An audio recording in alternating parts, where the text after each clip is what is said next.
Hi guys and girls, I'm Obsidian Ant. With Horizons fast approaching, I thought it time to take a look at some of the activities we're going to be able to involve ourselves in. With that in mind, here then are the top 10 things I want to do in Horizons.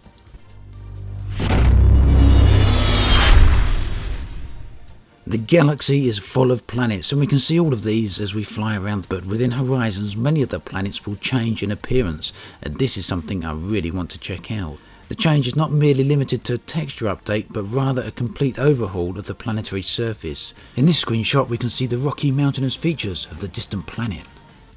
In addition to this, some planets will come in a variety of shapes, no longer limited to being perfectly spherical. In fact, some of them will be quite irregular in shape, and it's quite likely that the smaller ones will look like huge, giant floating rocks. Take a look at some of these moons of Jupiter just to get an idea of what we might perhaps be seeing. All of this is going to give much more variety to space. The Cobra is probably my favourite ship within the entire game, closely tied perhaps with the Asp. For this reason, I'm looking forward to flying the Cobra Mark IV, and whilst we don't know its specs yet, it does have a very nice appearance to it. What we do know is that it's got better hardpoint placement. For those of you that fly the Cobra fairly regularly, we know that the hardpoints aren't ideally placed, and this can make combat a little bit difficult at times, especially if you like using fixed weapons. The Mark IV should hopefully go some way towards fixing this, and also features an additional hardpoint, giving it a bit more punch. I suspect I will be doing quite a lot of planetary landings with the new Cobra. There's going to be a lot of things down on the surface of planets, but seeing a crashed ship for the first time is going to be quite a sight indeed. Many of the ships in Elite are massive, and whilst we don't know the size of the SRV yet, it's not hard to deduce that it will be fairly small in order to fit inside a cargo hatch and allow small ships like the Eagle and the Sidewinder to carry them. Now, driving up to and around a T9 or an Anaconda in one of these will perhaps be one of the first times we get a sense of the true scale of some of these ships. In fact, these ships should tower over us when seen from such a perspective. Hopefully we can get up fairly close when we get in there and see what goodies these ships hold for us. And of course it's going to put a whole different spin on salvaging. So one of the biggest things about Horizons is the ability to land on planets. So naturally the landing process itself is going to be fairly interesting. Currently we can only get so close to a planet before the automated systems drop us out of supercruise. So the ability to get up close and personal to these planets will for the first time show us their true size, especially for those planets that are many times the size of Earth. Watching the terrain approaching from tens of thousands of meters and resolving itself into fully featured mountains, valleys and rocks is something I'm really excited about seeing.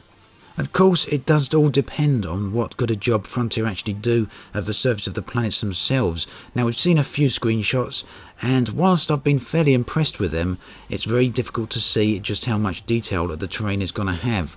We do know, of course, that Frontier are still working on all the details, so this may be included yet.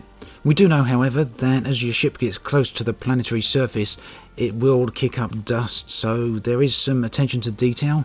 But I guess we're just going to have to wait and see how far that actually goes. In addition to this, it's going to be very interesting to see how your ship handles as it transitions from the vacuum of space to the gravity of these planets.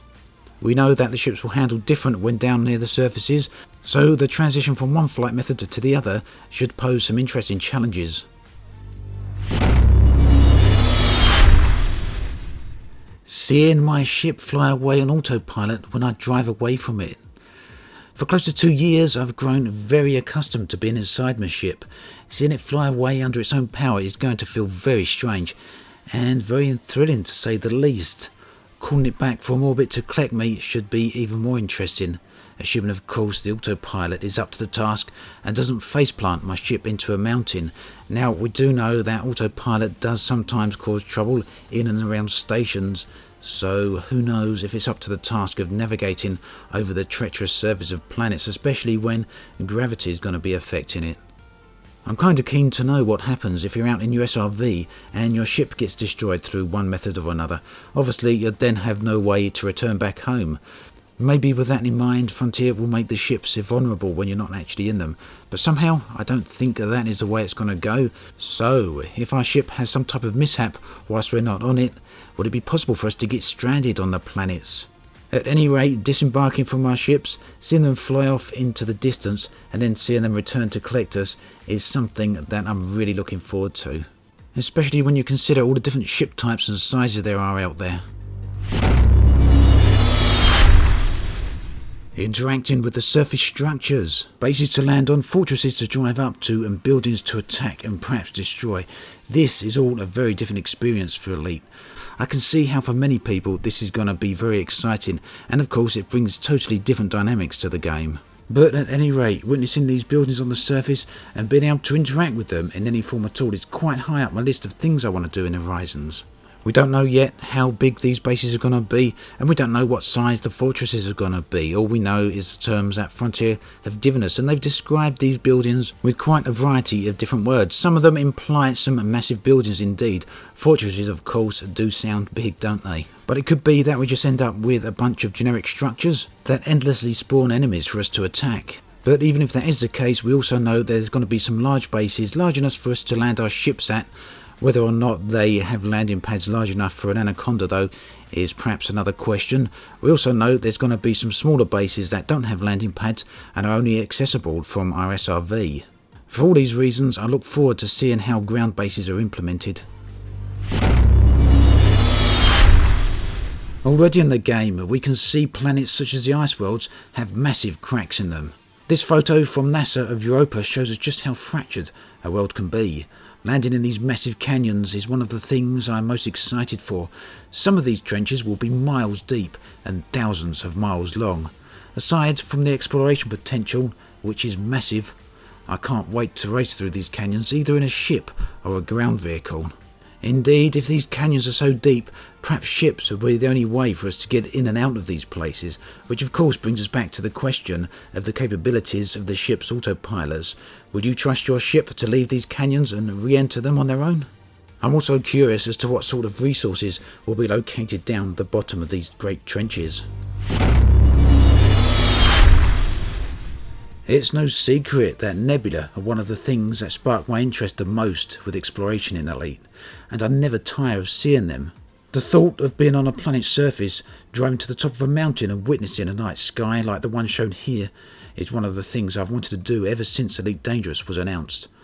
I suspect Planetary Landings will slow down my rate of exploration massively as I decide to again and again visit the surface of planets within the systems I discover. Maybe I will end up spending more time on the ground than I do in space.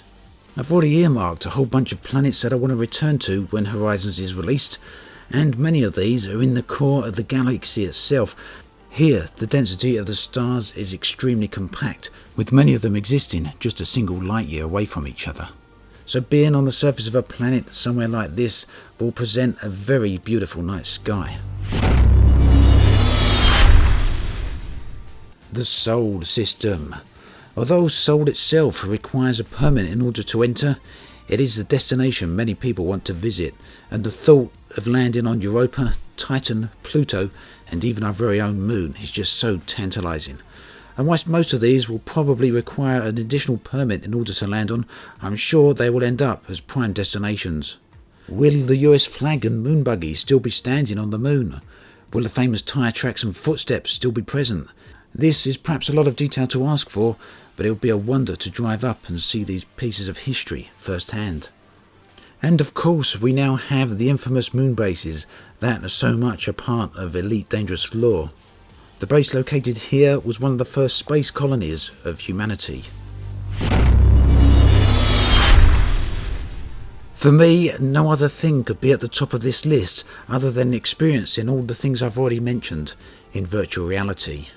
Elite is far and away the best VR experience you can currently have. Everything is just so well realised, whether it's from the small cockpits of the fighter of the Condor to the massive multi-crew rooms of the Anaconda. All of these are literally awe-inspiring. Through VR, everything takes on a totally different scale, and you only need to fly up to a station once in order to appreciate just how huge these things are. To see all these worlds as though I'm really there, whether it's from the top of a mountain on a distant world, or from the foot of a crashed anaconda, whether it's flying through the canyons of Europa at breakneck speed, or standing on the surface of the moon looking up at the sky and seeing the distant Earth. This is the number one thing I look forward to in Horizons. As always, thanks for watching, and I'll catch you guys and girls next time. EGX 2015 is well and truly over, but now it's time to talk about all of the new and exciting information that was revealed about Elite Dangerous. On Friday, we got a whole load of details on the updates for Elite Dangerous, Horizons and the 1.5 patch. Most of it all due toward the end of this year, but we got some tantalizingly wonderful information about what we're going to get next year as well. So here's a look ahead for what we know about the future of Elite Dangerous, as well as a few speculative thoughts.